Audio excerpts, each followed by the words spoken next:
تمہارے آنسو جو تمہاری روح میں اترتے ہیں پر کسی کو دکھائی نہیں دیتے، وہ اللہ پاک دیکھتا ہے۔ وہ تمہاری تکلیف سے باخبر نہیں ہے، تم نہیں جانتے، لیکن وہ تمہاری حفاظت کیے ہوئے ہیں۔ ہر طوفان بربادی لے کر نہیں آتا، جیسے حضرت نوح علیہ السلام کے لیے طوفان ہار نہیں بلکہ جیت لایا تھا، ویسے ہی تمہاری آزمائش تمہاری جیت بن جائے گی۔ آغاز میں چوٹ ہے تو اختتام میں شفا بن جائے گی۔ وہ تمہیں ایسے نوازے گا کہ نمازوں میں تمہارے گرنے والے آنسو اللہ جی کی رحمت پر حیران رہ جائیں گے۔ آنسو کو ضائع نہیں کرنا چاہیے، جب بھی آئیں سجدے میں گر کر اپنے رب کائنات کے حوالے کر دیں، تب آپ کو وہاں سے تسلی بھی ملے گی، سکون بھی اور حل بھی، کیونکہ وہ قدردان ہے۔ دکھ کا سجدہ سکھ کے سجدوں سے بہت قیمتی ہے۔ تمہیں پتا ہے تمہارا مسئلہ کیا ہے؟ تم نے اپنے فیصلے اللہ پر تو چھوڑ دیے ہیں، مگر دل سے نہیں چھوڑے۔ تم اب بھی چاہتے ہو کہ کاش فیصلہ وہی ہو جو تمہاری خواہش ہے۔ یہ کیسا اعتبار ہے بھلا؟ سمندر کے بیچ کھڑے شخص کو اس بات سے کیا غرض کشتی آر لگے گی یا پار؟ اسے تو بس یہ یقین ہونا چاہیے میں ڈوب بھی گیا تو یہ میرے لیے آر یا پار جانے سے بہتر ہوگا۔ یہی تو اعتبار کا امتحان ہے۔ اللہ جتنی محبت اپنے بندے سے کرتا ہے وہ آپ کے گمان سے بھی آگے ہے۔ ہم صرف وہ دیکھتے ہیں جو ظاہری خوبصورتی ہے، جبکہ اللہ یہ بھی جانتا ہے آپ کے لیے کیا خوبصورت ہے۔ یقین کیجئے جس دن اس اعتبار پر فیصلہ اللہ پر چھوڑو گے کہ جو بھی ہوا میرے لیے وہی بہتر ہوگا، اس دن نہ صرف آپ بے چینی سے نکل آئیں گے بلکہ فیصلہ آپ کے یقین سے زیادہ بہترین ہوگا، کیونکہ اللہ ساری دنیا اور لوگوں کے دلوں سمت ان کی سوچ کے رخ تک بدلنے پر قادر ہے۔ کسی کی اصلیت سامنے آنا بھی اللہ کی بہت بڑی نعمت ہے۔ کیسے کہہ دوں کہ مجھے اب تیری عادت نہ رہی، دل تو وہی ہے مگر دل میں محبت نہ رہی۔ میں نے مانا کہ تیرے بعد سچا کچھ بھی نہیں، یہ بھی حق سچا ہے تجھے پانے کی چاہت نہ رہی۔ صبر ایوب کا جب سے میں نے قصہ ہے پڑھا، اپنی قسمت سے بھی پھر مجھ کو شکایت نہ رہی۔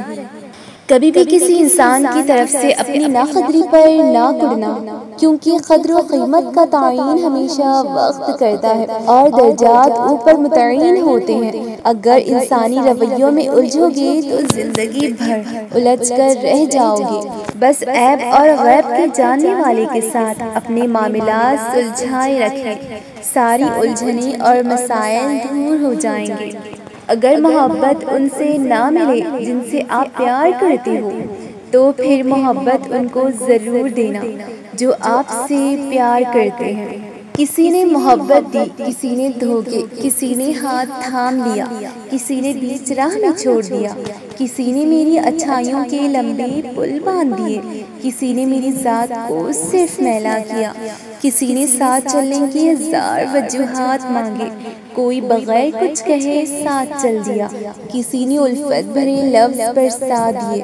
میری زندگی میں ہر آنے والے شخص نے اپنے اپنے ظرف کے مطابق مجھے کئی باتیں سکھائی، مگر ایک بات جو مجھے سب نے سکھائی وہ یہ ہے کہ اللہ کے سوا کوئی اپنا نہیں، اور میں آج زندگی کے اس مقام پر ہوں جہاں میرا یقین یہ ہے کہ واقعی اللہ کے سوا کوئی اپنا نہیں، اس کے سوا کچھ یاد رکھنے لائق ہی نہیں۔ صبر اتنا رکھو کہ عشق بے حد نہ بنے، خدا محبوب بن جائے، محبوب خدا نہ بنے۔ کامیاب زندگی کی نشانی یہی ہے کہ جب آپ پیچھے مڑ کر دیکھیں تو زندگی میں کوئی پچھتاوا نہ ہو۔ ہماری زندگی صرف اسی کے گرد گھومتی ہے کہ لوگ کیا کہیں گے، لوگ کیا سوچیں گے۔ ہمیں اس بات کا کوئی خوف نہیں کہ اللہ کیا سوچے گا، اللہ کیا کہے گا ہمارے اعمال کے بارے میں۔ بعض دفعہ آپ کی دل کی کیفیت اللہ کے سوا کوئی بھی نہیں سمجھ سکتا، آپ سمجھنا چاہیں تو بھی نہیں، اور دل کی باتیں تو ویسے بھی راز ہوتی ہیں، انہیں اللہ کے سوا کسی سے بیان نہیں کرنا چاہیے، کیونکہ انسان اس تکلیف کو محسوس نہیں کر سکتے جو آپ کے اندر ہے۔ اللہ کے سوا کوئی بھی انسان کی تکلیف نہیں جان سکتا، تو دل کی باتیں دل بنانے والے سے کریں، وہ دلوں کو جوڑ کر اس میں سکون بھر دے گا۔ جب اللہ نے سورہ ال عمران میں فرما دیا ہے کہ دعا پہاڑ کو بھی ان کی جگہ سے سرکا سکتی ہے، تو قبولیت کا شک تو بنتا ہی نہیں۔ جب انسان بے حد تکلیف میں ہوتا ہے اور مسکرا کر یہ کہتا ہے کہ میں نے یہ معاملہ اللہ کے سپرد کیا، تو یقین مانو فرش سے لے کر عرش تک ہر چیز لرز جاتی ہے۔ کبھی کبھی ایسا ہوتا ہے کہ زندگی ہر وہ چیز آپ کو لوٹا رہی ہوتی ہے جو کبھی آپ سے چھین گئی تھی، بشمول محبت، لیکن آپ بے نیاز ہو چکے ہوتے ہو۔ اللہ کو کی سجدے کبھی بیکار نہیں جاتے، اور تمہاری بے دھیانی اور نہ چاہنے کے باوجود پڑھے جانے والی نماز کا تو ثواب بہت زیادہ ہے، کیونکہ تم خود سے لڑ کر شیطان کو مات دے کر نماز پڑھتے ہو۔ پھر نماز کے لیے تمہیں محنت کرنی پڑتی ہے نفس اور شیطان سے لڑنے کے لیے۔ ایسے میں کیے گئے سجدے کیسے بیکار جا سکتے ہیں؟ اس رب کی راہ پر چلنے میں جو لوگ جو چیز جو خواہش آپ قربان کر دیتے ہیں نا، وہ اسی قابل ہوتے ہیں۔ رب ہٹا دیتا ہے آپ کے گرد سے ردی کا وہ ڈھیر جو آپ کو بہت عزیز ہوا کرتا ہے، پر در حقیقت آپ کے لیے بے فائدہ ہوتا ہے۔ پھر آپ کا رب آپ کو انمول چیزیں، انمول لوگ اور بڑا مقصد عطا کرتا ہے۔